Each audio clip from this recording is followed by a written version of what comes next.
Have you ever been in a situation where you are writing an English sentence, maybe a message to your teacher, your boss, or even just a simple text to your friend, and suddenly you stop in the middle of your sentence because you are not sure whether you should write to or to, and even though it is just a small word, you feel confused and slightly nervous because you don't want to make a mistake that might change the meaning of your sentence.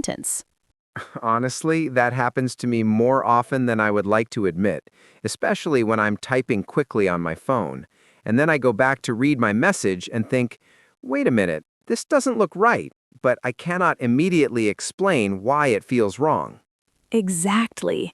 And the interesting thing is that this is not just your problem, Henry, because millions of English learners around the world struggle with this exact confusion, and even some native speakers occasionally make this mistake when they are typing fast or not paying attention. So, if you are listening right now and you have ever felt confused about to and to, don't worry, because today we're going to explain everything in such a clear, detailed, and practical way that you will finally feel confident using these words in your daily life. Hello, everyone, and welcome back to our English Learning Podcast, where we focus on helping you improve your English step by step in a way that feels natural, enjoyable, and useful for real-life communication, not just for exams or textbooks. Yes, and in today's episode, we are going to explore a very small but extremely important difference in English, which is the difference between to and to. And even though these two words look very similar, they have completely different meanings and uses. By the end of this episode, you will not only understand the difference clearly, but you will also be able to use both words naturally in conversations, in writing, and in everyday situations, such as talking to friends, communicating at work, or even sending messages online. And what I really like about today's lesson is that we are not just going to explain grammar rules, but we are going to use real-life examples, stories, and role plays so that you can actually remember and use what you learn. Before we continue, we want you to actively participate in this lesson because learning becomes much more effective when you think and answer instead of just listening passively. So here is a simple question for you, and we want you to really think about your answer carefully before we explain it. Which sentence is correct and sounds natural in English? A. I want to learn English because I think it is very useful for my future. B. I want to learn English because I think it is very useful for my future. Take a few seconds, think about it, and if you can, write your answer in the comments, because this small action will help you remember the lesson much better. Let me share a personal experience that clearly shows how confusing these two words can be in real life, especially when you are communicating in a professional situation. One day, I was working on an important project, and I wanted to send a message to my manager to tell her that I was planning to finish the report later in the evening, so I quickly typed, I am to finish the report tonight. Oh, I can already imagine the confusion. Yes, and my manager replied with a message that said, you are to what? And at that moment, I realized that I had made a mistake because I used to instead of to, and the sentence became unclear and slightly confusing. This is a perfect example of how one small word can completely change the meaning of your sentence, and sometimes even create misunderstanding in communication. Let us start by understanding to, which is one of the most common and important words in English, and it is used in many different ways depending on the context.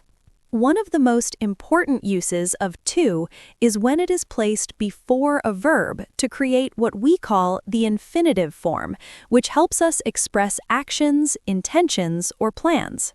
Examples: I want to improve my English speaking skills so that I can communicate more confidently with people from different countries. She decided to wake up earlier every morning in order to have more time to study and prepare for her exams. We are planning to travel to another city next month because we want to experience a different culture and environment.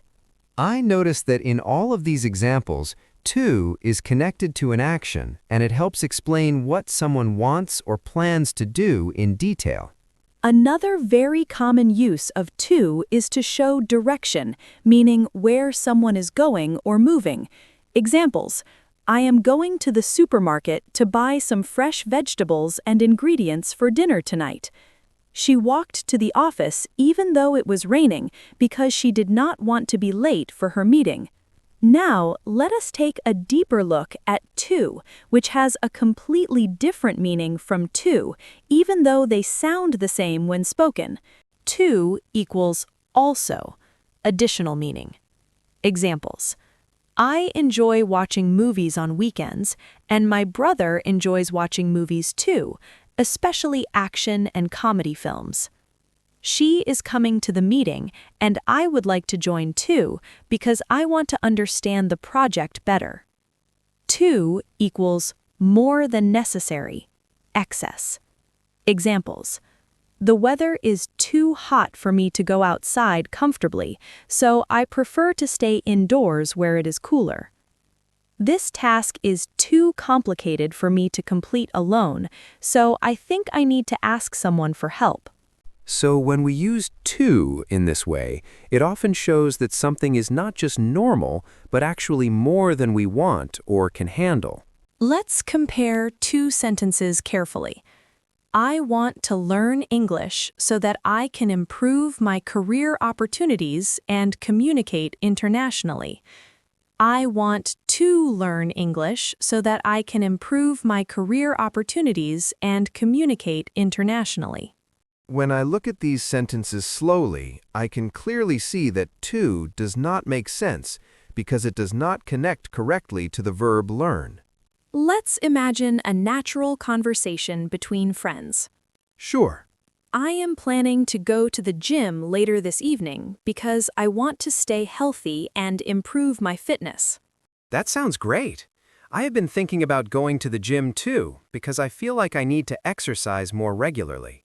Remember that learning English is a journey, and it is completely normal to feel confused sometimes, especially with small but tricky words like to and to.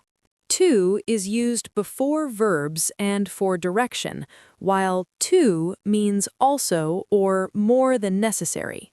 Now it's your turn to practice by writing your own sentences using to and try to make them as detailed and meaningful as possible. If you found this lesson helpful, don't forget to like this video, subscribe to the channel, and share it with your friends who are also learning English. See you in the next episode.